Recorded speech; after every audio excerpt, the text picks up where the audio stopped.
Welcome to the Deep Dive. Today, we're really digging into the presidency of Thomas Jefferson. We've looked at a lot of material to understand, how his time in office really shaped the U.S. Yeah. Our goal here is to pull out the most crucial changes, the key events, so you get a solid understanding without getting bogged down in excessive detail. Exactly. Jefferson's 2 terms, they're absolutely fundamental if you want to understand how American government shifted in the early 1800s. We're going to try and unpack the big changes and moments for you. Okay, let's jump right in then. The election of 1800, often called the Revolution of 1800, seems like more than just a new president, right? It felt like a real shift. It was a huge deal. What makes it so significant, really, is that the transfer of power was peaceful. I mean, think about it. This was the very first time control actually switched between opposing political parties and having that happen peacefully. That showed this whole new idea, this two-party system, could actually work, which, wasn't a given back then for a new republic. And Jefferson's inaugural address, that's pretty key too. Especially that line, "We are all Republicans, we are all Federalists." What was he really trying to do there? Well, it's fascinating because it was a strategic move, really. He was trying to unify a very divided country. He was a Republican, obviously, but he knew he needed broader support to govern. Right. So that, quote, it was an appeal to the more moderate Federalists, kind of an olive branch, signaling he wanted to move past the really bitter fights of the 1790s. But not everyone was included in that olive branch. No, definitely not the hardcore high Federalists like Hamilton. But the message was clear. And he also laid out that foreign policy idea: honest friendship with all nations, entangling alliances with none. That stuck around for a long time. So a unifying message, but also a distinct shift in style. He seemed to consciously move away from the Federalist way of doing things, didn't he? Oh, absolutely. He intentionally adopted a less pretentious style, less formal. Like how? What are some examples? Well, for instance, presidents used to go give their big annual speech to Congress in person. Jefferson stopped that. He just sent a written message for a clerk to read. And that precedent lasted over 100 years. He also held smaller dinners, didn't worry about seating people by rank. Imagine folks showing up and the president just shakes their hand. Maybe he's not even formally dressed. Yeah, much less formal. Right. And he rode his horse around town instead of using fancy carriages. It all sent a message, moving away from anything that looked even remotely like monarchy, which was a criticism leveled at the Federalists. But it wasn't purely symbolic, was it? I mean, looking at the actual policies, he kept quite a bit from the Federalists, surprisingly. That's a really important point. Yeah, despite being a Republican to his core, he was quite pragmatic when it came to governing. He kept most of the Federalist public servants in their jobs. Yeah. And maybe more importantly, he kept the main parts of Hamilton's financial system. The Bank of the U.S., the tariffs, the debt management stuff. He saw they worked, even if they weren't perfectly aligned with his own philosophy. Okay, so he kept some things. But where did he make the big reversals? What policies did he actually change? Well, he definitely stood up for the Bill of Rights. Some Federalists had been a bit iffy on that. He pardoned people convicted under the Sedition Act. Republicans saw them as free speech heroes and even gave their fines back. Right, the Sedition Act was hugely controversial. Exactly. And the naturalization law, he changed it back to requiring 5 years of residency, not the longer period the Federalists had put in. He also got rid of the excise taxes, that famous line, "the government that governs least governs best," ties into that. And his Treasury Secretary, Gallatin, was very effective. They managed to cut spending and actually reduce the national debt quite a bit. Even after buying Louisiana, that's surprising. Yeah, remarkably, even after that huge expense. They also ended the graduated property tax, cut back the standing army, though he did see the need for a stronger navy, interestingly. And of course, the big themes: states' rights, pushing for an agrarian nation. You mentioned the election of 1800 earlier. That whole situation really showed a weakness in the system, didn't it? Which leads to the 12th Amendment. Absolutely. The original system was flawed. Jefferson, running for president, and Aaron Burr, his running mate for VP, ended up with the exact same number of electoral votes. Total tie.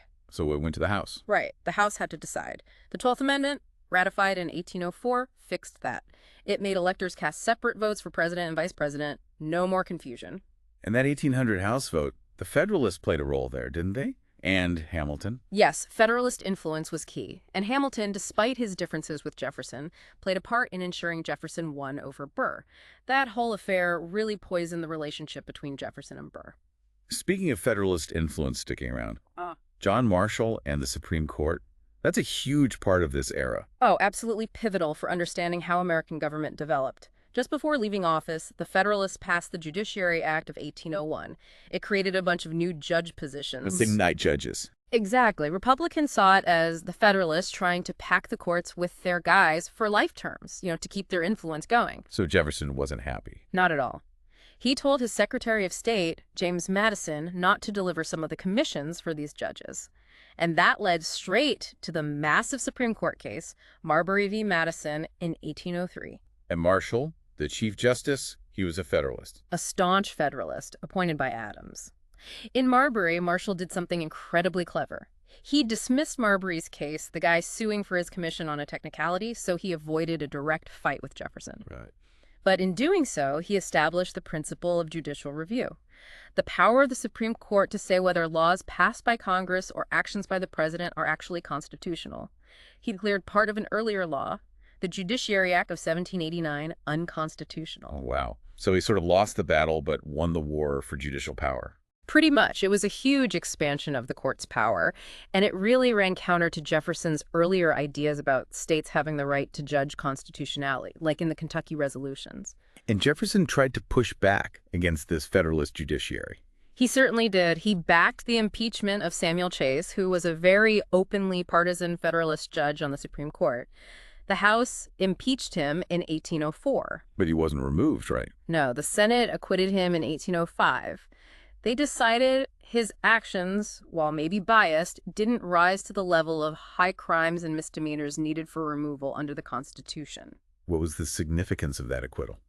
It was massive for judicial independence. It basically set the precedent that judges shouldn't be removed just because politicians disagree with their rulings or their politics.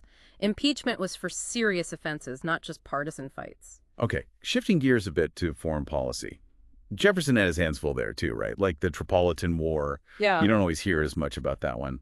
It's interesting because it forced Jefferson to adjust his own policies. He'd wanted to shrink the military, remember? Right. But these pirates from North Africa, the Barbary states like Tripoli, Algiers, Tunis, kept attacking American merchant ships in the Mediterranean.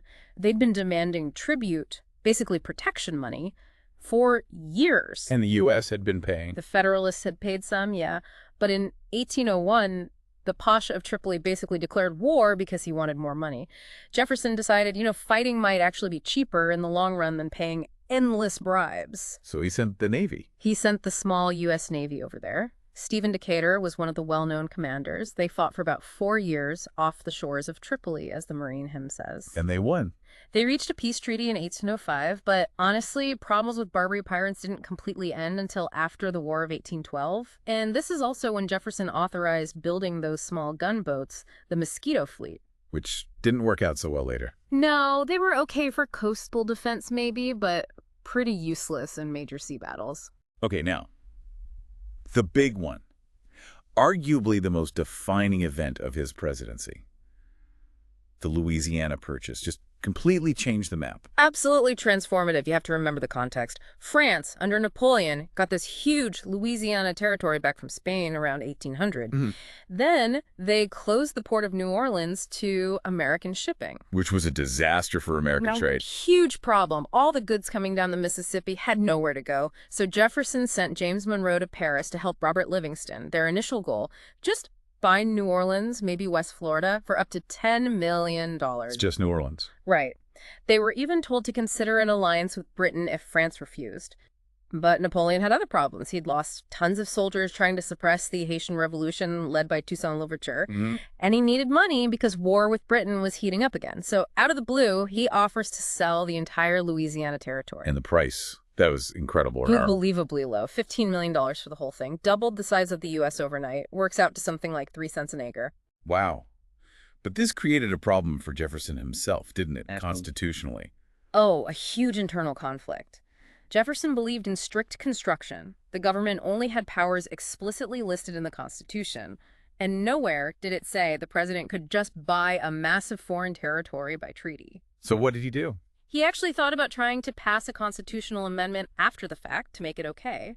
But his advisors basically said, look, this deal is too good to pass up. Grab it now before Napoleon changes his mind. So he reluctantly agreed and sent the treaty to the Senate. And they approved it quickly. They did. But it's kind of ironic. The Federalists, who usually favored broad federal power, suddenly became strict constructionists and argued against the purchase. Why? What was their real issue? Well, they worried about the cost, sure. But the deeper fear was probably political. They figured all that new Western land would be settled by farmers who'd vote Republican, making the Federalists even weaker. But the long-term impact of the purchase is just undeniable. Oh, completely. Doubled the country's size, gave the U.S. full control of the Mississippi, opened up the West, boosted economic and political power. But also had downsides. Definitely. Huge negative consequences for Native Americans, paving the way for forced removal later. It spurred businesses like John Jacob Astor's fur trade, helped stake a claim to Oregon. It set a precedent for acquiring territory, basically ended major European expansion hopes in North America, avoided war with France, and yeah, helped unify the country, ironically, further weakening the Federalists. And with all this new land, naturally came exploration. Lewis and Clark. Jefferson was intensely curious about what was actually out there. He sent Meriwether Lewis and William Clark on that famous expedition, the Corps of Discovery. What were their main goals? Explore the territory, find a water route to the Pacific if possible, collect scientific information, make contact with native tribes. Their journey from 1804 to 1806 was incredible, up the Missouri, over the Rockies, down the Columbia to the ocean. And Sacagawea was crucial. Absolutely essential. As a guide and interpreter, she was invaluable. The whole expedition strengthened the U.S. claim to Oregon and just vastly increased knowledge about the West. Around the same time, Zebulon Pike was exploring, too, the upper Mississippi, parts of Colorado, New Mexico. That definitely made the Spanish nervous. While all this expansion is happening, there's still political drama back east. The Essex Junto and Aaron Burr. That's quite a story. Yeah, Burr's career after being VP was eventful. The Essex Junto, they were a group of pretty radical New England Federalists. They felt Jefferson and the Louisiana Purchase were destroying their influence and even talked about secession. Taking New England out of the Union. Yeah, that was the idea. They asked Hamilton to lead, but he refused flat out. His issues were more with democracy expanding, not just Louisiana. So then they turned to Burr, who was running for governor of New York in 1804. And Hamilton opposed Burr. Strongly. Hamilton campaigned against him. Burr lost. Burr blamed Hamilton, challenged him to that duel in July 1804, and Hamilton was killed. A tragic end.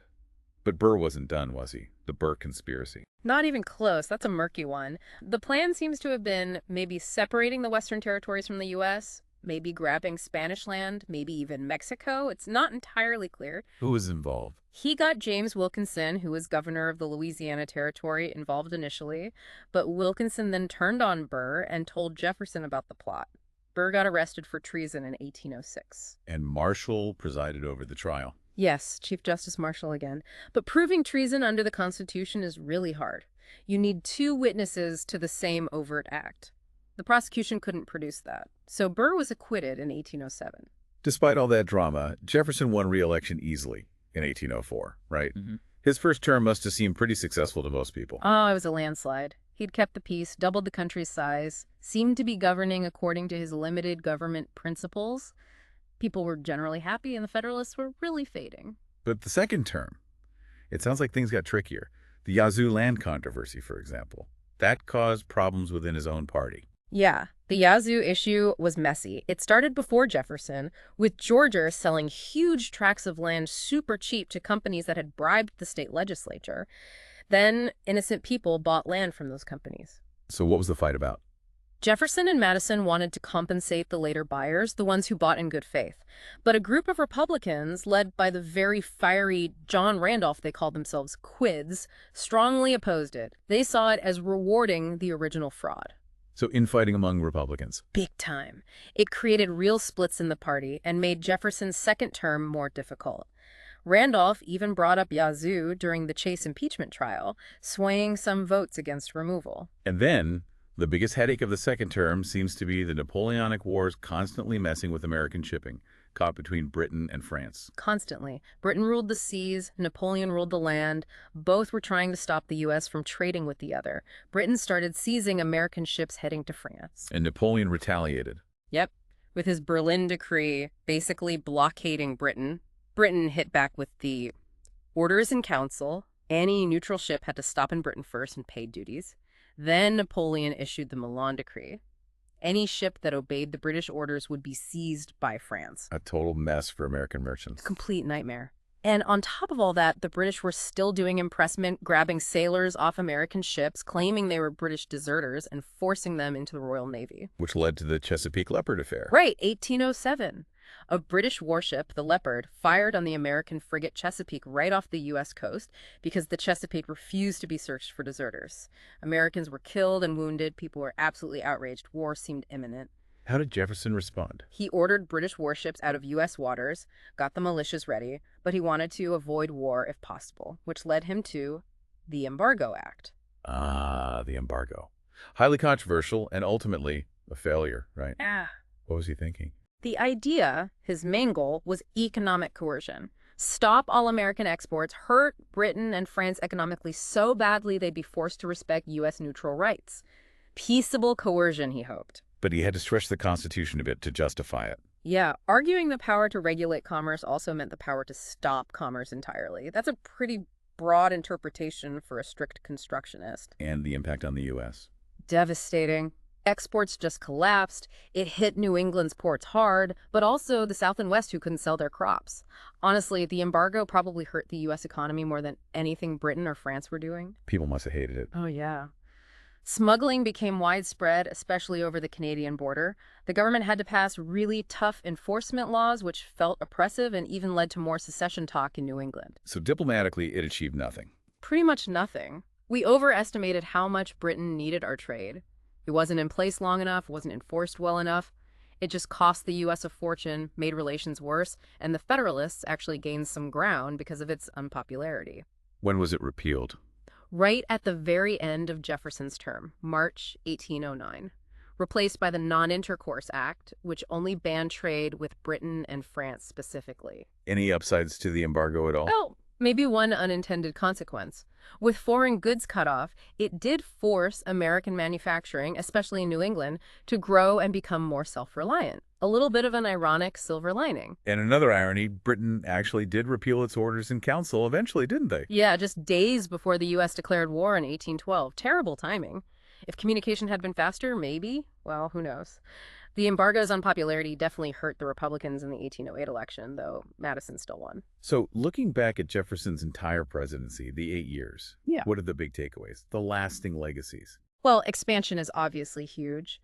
That vision of an expanding empire for liberty, culminating in Louisiana, really set the U.S. on its westward path. Even if, the Federalists also wanted expansion, Jefferson made it happen on an unprecedented scale. But an empire with limits. Absolutely. It's crucial to remember the racial limits of that vision, the terrible impact on Native Americans through removal, the exclusion of free blacks. It wasn't liberty for everyone. His actions in the Marbury Wars, his view of Spain, you can see threads leading towards later manifest destiny ideas. And domestically. Domestically, he helped solidify a more democratic, less aristocratic style of government, reducing Federalist policies seen as oppressive, moving away from the idea that only the wealthy should rule. That government that governs least idea resonated. And the two-term precedent. Yes, he's often credited with establishing that tradition by stepping down after 2 terms, following Washington's lead. By the time he left office, the Federalist Party was effectively finished as a national force. And importantly, despite all the provocations, he did manage to keep the U.S. out of a major European war for his entire presidency. That's a significant achievement. So it's a really complex picture. Achievements, challenges, contradictions. Exactly. Jefferson's presidency shows this constant tension between his ideals and the practical realities of governing. He set precedents, dramatically changed the country's physical shape, and faced constant challenges trying to navigate a world dominated by warring superpowers. So as we wrap up this deep dive, maybe a final thought for you, the listener. How did Jefferson's actions, the things we praise and the things we criticize, how did they really forge the path for American government and what it means to be American? It's definitely something worth thinking more about, the enduring impact of his time. Thanks for joining us on the deep dive.